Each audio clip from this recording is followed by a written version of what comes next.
Hi everyone and welcome back to a new video. तो ये video होने वाली है 5-डे आइटनरी ऑफ गोवा।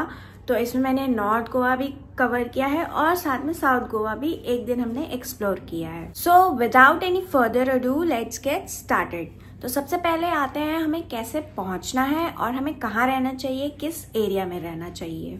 गोवा पहुंचने के लिए आप फ्लाइट कर सकते हो दिल्ली से, जो कि आपको ऑफ सीज़न तो 4K 5K के अराउंड मिल जाएगी, बट अगर आप ऑन सीज़न में जा रहे हो तो ये 10K तक भी पहुंच सकता है। इसके अलावा बहुत सारी ट्रेन्स भी जाती हैं दिल्ली से, तो अगर आप बजट फ्रेंडली चाहते हो तो ट्रेन से जा सकते हो, लेकिन ट्रेन आपका 25 से 34 घंटे तक ले सकती है। अब आते हैं आपको कहाँ पे रहना चाहिए। तो हमने एयरबीएनबी बुक किया था, ये पूरा 3 BHK था और ये हमें अराउंड 27,000 का पड़ा, बट हम सितंबर में गए थे। अगर आप सीज़न में जाओगे तो ये आपको 42,000 तक भी मिल जाएगा। तो इसमें पहला रूम कुछ इस तरीके का है, फिर दूसरा रूम ऐसा है, ये हॉल है, इसके साथ में साइड में स्टडी रूम है और आपको इसमें किचन मिलेगा और इसका स्विमिंग पूल जो है वो सोसाइटी के अंदर है। तो इसका नाम है लिब्रांसा स्टूडियोज़ एंड स्वीट और इस स्टे से 5 मिनट्स वॉक है बीच का, जो कैंडलम बीच है। तो ये तो हो गया कैसे हमें वहाँ पहुँचना है और कहाँ पे स्टे लेना चाहिए। अब स्टार्ट करते हैं कि कैसे हमें गोवा एक्सप्लोर करना है अगर आप फर्स्ट टाइमर हो और क्या क्या जगह वहाँ पे एक्सप्लोर करनी है। तो सबसे पहले शुरू करते हैं नॉर्थ गोवा में क्या है एक्सप्लोर करने के लिए। तो फर्स्ट तो आप दिन में ही पहुँचोगे तो थोड़ा स्टे में रिलैक्स करोगे, फिर आप शाम में जा सकते हो बीच पे, कैंडलम बीच, वहाँ से सनसेट एंजॉय कर सकते हो।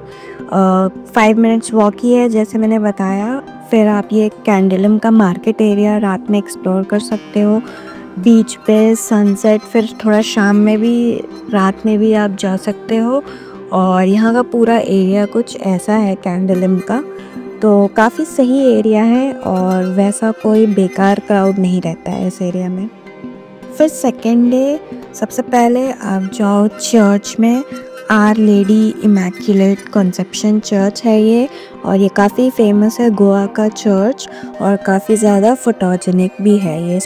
तो ये चर्च पंजिम में पड़ता है और इस चर्च को एक्सप्लोर करने के बाद आप निकल सकते हो ओल्ड गोवा के लिए। तो ओल्ड गोवा की वाइब थोड़ी अलग है, वहाँ पे मतलब आपको घर वगैरह भी कुछ अलग टाइप के कलरफुल एरियाज़ मिल जाएंगे और ये मांडोवी रिवर के साइड से रास्ता है। तो ओल्ड गोवा पहुँच के सबसे पहले आप जाओ बेसिलिका ऑफ बॉम जीसस। तो ये एक बहुत पुराना चर्च है, बट इसके अंदर अभी भी प्रेयर्स होती हैं और यहाँ पे फ्रांसिस की डेड बॉडी को प्रिजर्व करके रखा हुआ है। 472 ईयर्स अप्रॉक्स हो गए हैं। और इसके अंदर एक आर्ट गैलरी है, तो वहाँ पे भी आप जा सकते हो, 10 रुपीज़ टिकट है उसका।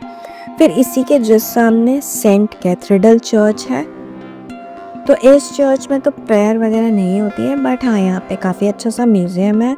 यहाँ पे मतलब आर्ट गैलरी भी है, साथ में उसकी म्यूज़ियम भी है। कुछ यहाँ पे हिंदू टेम्पल के रूइंस भी रखे हुए हैं और साथ ही आपको क्रिश्चियनिटी से रिलेटेड म्यूज़ियम में चीज़ें भी मिलेंगी, प्लस यहाँ पे काफ़ी सारी पेंटिंग्स भी हैं एंड इसका भी प्राइस 10 रुपीज़ है। और ये दोनों church archaeological survey of India के अंदर आते हैं। फिर ये सारे चर्चेस एक्सप्लोर करने के बाद आप जाओ सीधे टीटोज़ लेन, जो कि बागा के पास में पड़ती है।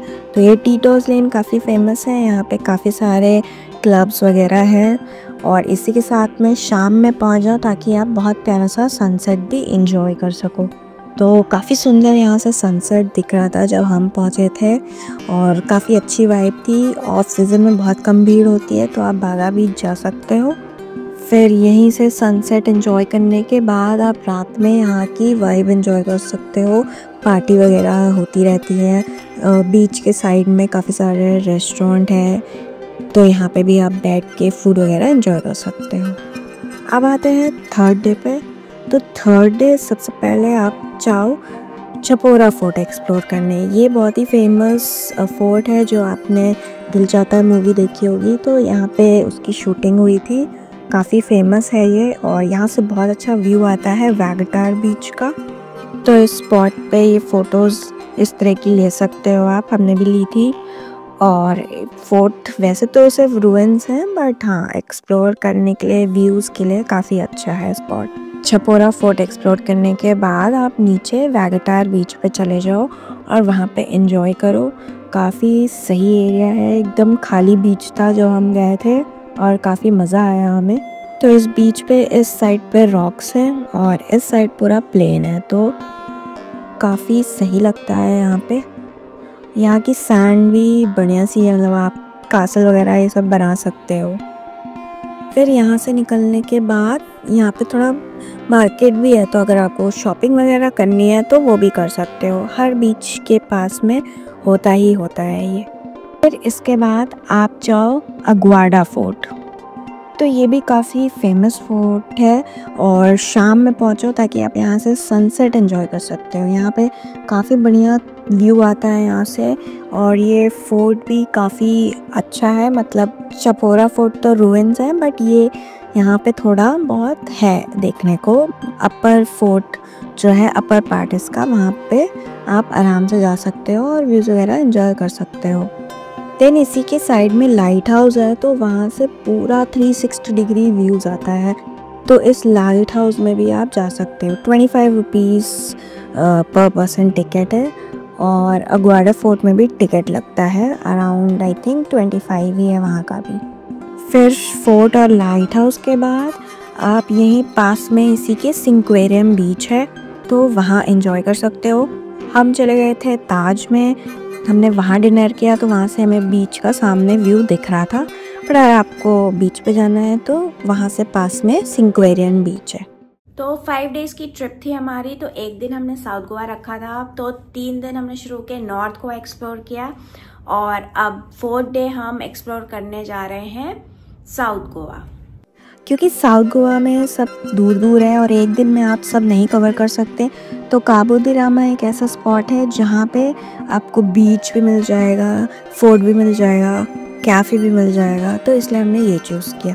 तो सबसे पहले हम गए फोर्ट पे, तो हमने किया फोर्ट एक्सप्लोर। इसके अंदर एक चर्च भी है जो उस टाइम तो बंद था, बट यहाँ पे एक व्यू पॉइंट है, यहाँ से इतना सुंदर व्यू आता है, और मतलब ऐसा लगता है कि ये इंडिया है ही नहीं, गोवा, साउथ गोवा सच में बहुत ही सुंदर है। फिर फोर्ट के साइड से ही एक पेबल्स बीच का रास्ता गया हुआ है, और ये रास्ता भी काफ़ी खूबसूरत है, और यहाँ से भी बहुत अच्छा व्यू आता है। आप नीचे जाओगे तो यहाँ पे आपको पेबल्स मिलेंगे, इसीलिए इसका नाम पेबल्स बीच है।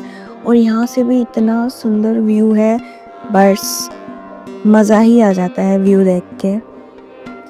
फिर इस बीच पे थोड़ा बहुत एंजॉय करने के बाद आप जा सकते हो ये केप गोवा रेस्टोरेंट। यहाँ पे यहाँ से भी बहुत अच्छा व्यू आता है सामने, एकदम ऐसा लगता ही नहीं है कि ये इंडिया है। बट यहाँ पे आप खा भी सकते हो। थोड़ा एक्सपेंसिव है रेस्टोरेंट, लेकिन ठीक है, और मतलब व्यूज़ भी अच्छे हैं, लाइव म्यूज़िक चलता है, और सबसे अच्छा बात है कि यहाँ पे इनके कॉटेजेस भी है, तो अगर आपको कभी और आना हो तो यहाँ पे आप स्टे वगैरह भी ले सकते हो। इसी के साथ यहाँ काबू दी रामा में एक वाटरफॉल भी है और केव भी है, बट क्योंकि हम नॉर्थ गोवा से आए थे तो हम वो एक्सप्लोर नहीं कर पाए। बट अगर आप आ रहे हो तो अगर आपके पास टाइम है तो वो भी एक्सप्लोर कर सकते हो। तो ये था 4th डे जहाँ हमने किया साउथ गोवा एक्सप्लोर। तो 5th डे पे आते हैं। तो 5th डे तो मोस्टली जाने का ही होता है, तो आप आराम से सुबह मॉर्निंग में उठ जाओ सनराइज़ के टाइम और बीच पे चले जाओ। काफ़ी बढ़िया लगता है, लोग वॉक पे आते हैं बीच पे, तो एक सुबह का टाइम भी आप एंजॉय कर सकते हो। और मतलब अगर आपको नहाना वाना है मस्त बीच पे तो वो भी कर सकते हो। उसके बाद 11 बजे तक तो आपका चेकआउट हो जाएगा, और फिर उसके बाद आप फ्लाइट पकड़ के वापस अपने अपने डेस्टिनेशन पहुंच सकते हो। तो इन सब के लिए हमने रेंट किया था कार। आप स्कूटी भी रेंट कर सकते हो। कार हमें 1100 पर डे पे मिल गई थी ऑफ सीज़न में, वरना आपको ये एक्सपेंसिव मिल जाएगा। बाकी स्कूटी तो आपको आराम से मैक्सिमम 1000 तक मिल जाएगी। सो ये थी 5 डे आइटनरी ऑफ गोवा, जिसमें हमने नॉर्थ और साउथ गोवा दोनों एक्सप्लोर किया। सो आई होप आपको ये वीडियो इन्फॉर्मेटिव लगा हो, सारी इन्फॉर्मेशन भी मिल गई हो। अगर कुछ रह गया हो तो वो आप कमेंट डाउन कर सकते हो, पूछ सकते हो, और मुझे इंस्टा में DM भी कर सकते हो। I be happy to answer. तो that is it for this video. Thank you for watching and don't forget to like, share and subscribe and hit that bell notification. And आप मुझे follow कर सकते हो इंस्टाग्राम एंड फेसबुक पे, link आपको description में मिल जाएगा। Bye bye.